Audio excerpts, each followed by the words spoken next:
Salut à tous, aujourd'hui on se retrouve pour l'épisode 75 de l'After Zap Image. On va débuter avec une déclaration de Bafé Gomis, l'ancien joueur de l'Olympique Lyonnais ainsi que de Saint-Etienne. Il nous dit « Lyon est une équipe qui joue le titre et l'AS Saint-Etienne qui lutte avec ses moyens en faisant un travail remarquable. » Alors bon, Lyon joue le titre, non, parce que bon, le Paris Saint-Germain est toujours au-dessus, mais Lyon peut bien sûr jouer la deuxième place, surtout cette année. Je pense qu'ils ont vraiment la possibilité de concurrencer l'AS Monaco qui n'est pas au niveau de l'année dernière.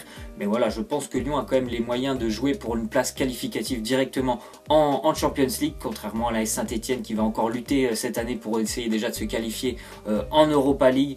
Voilà, Saint-Etienne, ils ont énormément de difficultés en ce début d'année. Il n'y a pas les mêmes moyens entre ces deux clubs. Lyon, c'est vraiment un club qui a pas mal d'argent, contrairement à Saint-Etienne qui en a beaucoup moins. Mais en tout cas, les Stéphanois, ils se défendent pas trop mal quand même avec le peu de moyens qu'ils ont. Ils arrivent régulièrement, presque tous les ans, à se qualifier pour l'Europa League. Donc c'est quand même assez satisfaisant pour eux, même si bon, voilà, il y en a certains comme moi qui n'aiment pas trop le jeu que produit l'AS Saint-Etienne. Ensuite, on voit une déclaration de Blaise Matuidi. Il nous dit « Carlo Ancelotti est celui qui m'a fait passer du bon joueur de Ligue 1 à un joueur de niveau international. » Matuidi, il est arrivé voilà, de Saint-Etienne à Paris, c'était en 2011. C'était la même année que Carlo Ancelotti est arrivé à Paris, alors que Antoine Kombouaré avait été viré salement du Paris Saint-Germain.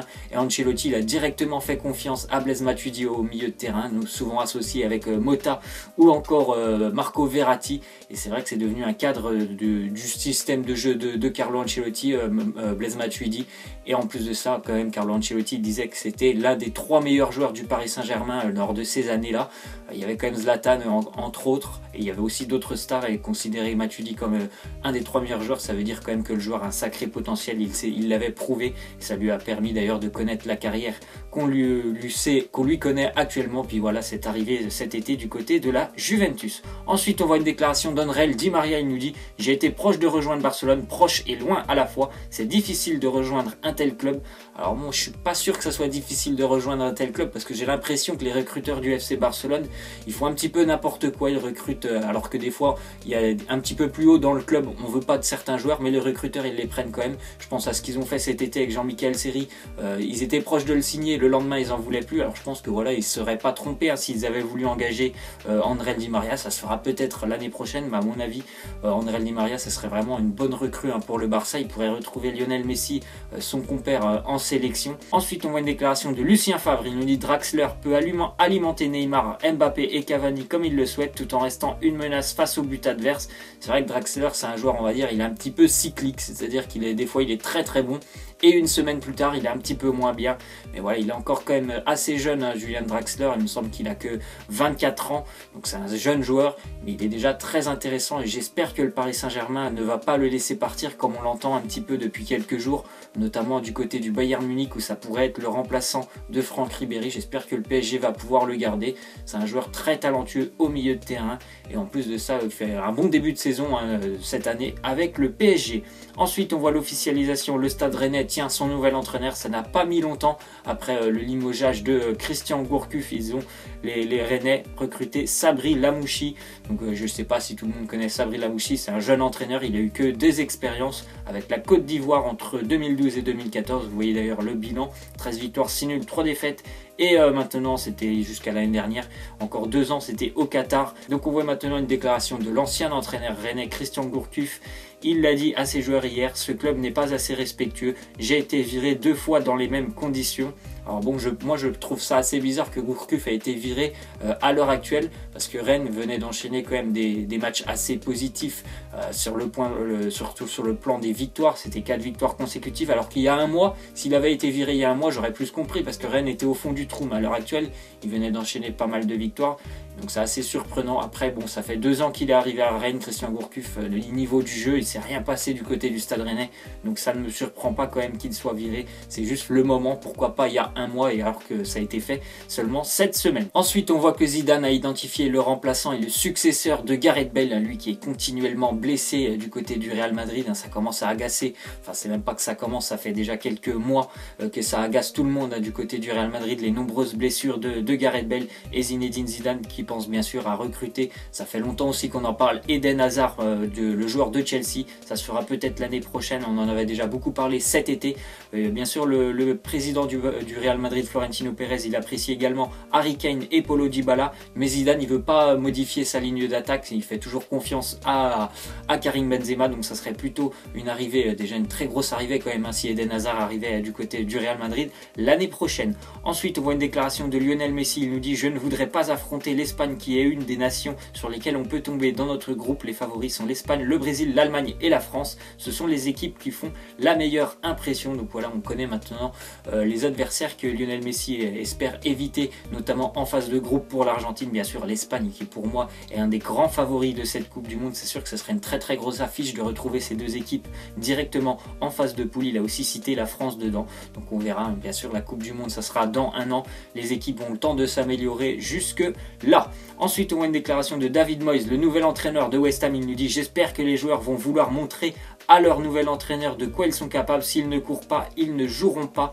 C'est vrai, le début de saison de West Ham très compliqué, toujours relégable en première ligue les joueurs de West Ham, alors qu'ils ont fait pas mal d'investissements cet été et ça se passe très mal. Ils ont eu beaucoup de difficultés à trouver un système de jeu. L'entraîneur a été viré la semaine dernière, donc voilà, l'entraîneur il attend surtout une débauche d'énergie. C'est vrai que quand tu es au fond du trou comme les West Ham, voilà, ça passe déjà par l'envie. Le jeu ça passera bien sûr secondaire, il faut prendre des points, et pour prendre des points en général il faut beaucoup d'envie sur un terrain. On continue avec la ministre des Sports français, Laura Flessel, qui veut faire chanter la Marseillaise avant chaque compétition relevant de championnat de France, c'est-à-dire qu'elle pourrait être chantée avant un match de Ligue 1, la Marseillaise. Je trouve que c'est pas très normal hein, que cette déclaration. Il me semble qu'en France, dans le championnat de Ligue 1, il y a beaucoup de joueurs étrangers. Je sais pas pourquoi on irait chanter la Marseillaise avant chaque compétition de championnat. Il me semble que voilà, la Marseillaise c'est quelque chose d'unique. Il faut pas que ça soit banalisé, qu'on voit ça avant chaque match. Il me semble que c'est déjà réservé à l'équipe de France et c'est déjà très bien. Donc je trouve que c'est pas vraiment une très bonne solution de la part de la ministre des Sports. Ensuite, on voit que Monchi, le directeur sportif de l'AS Roma, s'intéresse à Benjamin Pavard, le nouveau sélectionné en équipe de France. Donc voilà, je pense que ça a beaucoup aidé aussi cette sélection en équipe de France à le faire connaître aux yeux du plus grand public. Benjamin Pavard, j'espère pour lui qu'il aura un petit peu de temps de jeu avec l'équipe de France.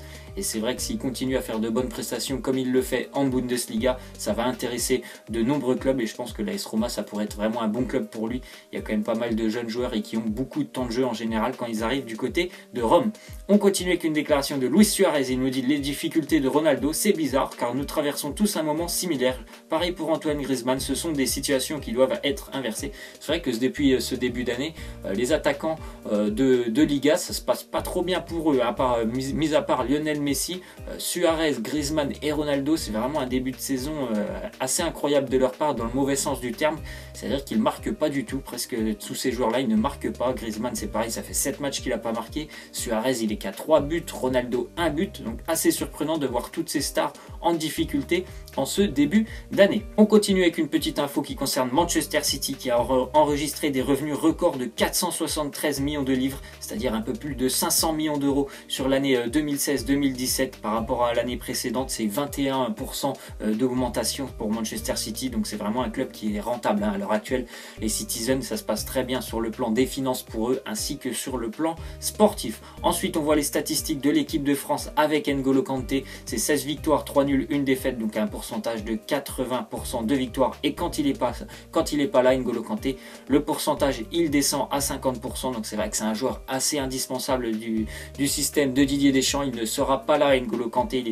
Il a repris le jeu avec Chelsea, mais Didier Deschamps n'a pas voulu prendre de risques. Il ne sera pas là pour les 2 prochains matchs de l'équipe de France. On verra quel système va adopter Didier Deschamps au milieu de terrain et qui sera à la place de 6. Ensuite, on voit une déclaration de Blaise Matuidi. Il nous dit: Dybala est exceptionnel dans tout ce qu'il fait. C'est un garçon de 23 ans qui est pétri de talent. Je pense que personne n'en doute qu'à ses 23 ans, c'est quand même énorme ce qu'il arrive à faire, Paulo Dybala.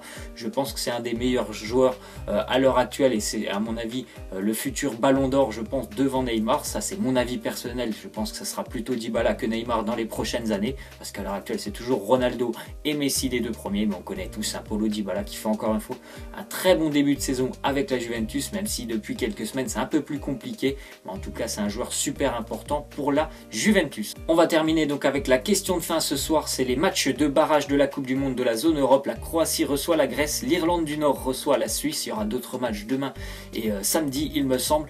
Donc pour moi, la Croatie va se qualifier ainsi que la Suisse. Je pense que ça va être compliqué quand même pour les Suisses face à l'Irlande du Nord, mais je les vois quand même se qualifier. Il y aura un match aller-retour, donc vous pouvez me laisser en commentaire pour vous qui est-ce qui va sortir de ces matchs de barrage. Pour moi, ça sera la Croatie et la Suisse sur ces deux premiers matchs. Voilà, c'est la fin de cet After Zap Image. J'espère que ça vous aura plu.